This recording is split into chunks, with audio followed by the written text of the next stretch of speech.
Карткировском районе Коми выявлен второй случай коронавирусной инфекции. Диагноз подтвердился у женщины, которая ранее лечилась в Коми республиканской клинической больнице. Терапевтическое отделение, где находится 28 пациентов и 7 врачей, сейчас закрыто на карантин.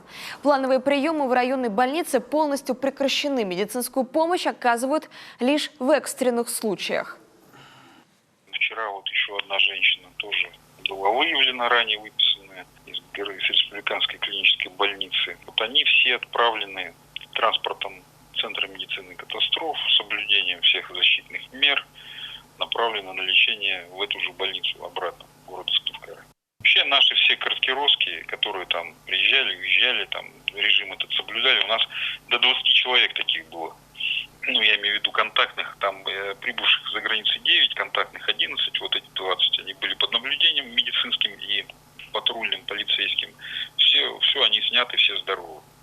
Вот. У нас вот эти два случая, это случаи, которые нам поступили, значит, больные из Сыктывкара.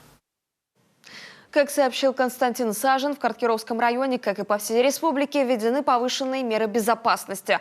Закрыты торговые точки, за исключением продуктовых магазинов, аптек и предприятий с беспрерывным циклом производства. В жилых домах сотрудники управляющих компаний проводят санитарную обработку. Регулярное транспортное сообщение со столицей республики приостановлено вплоть до снятия всех карантинных ограничений.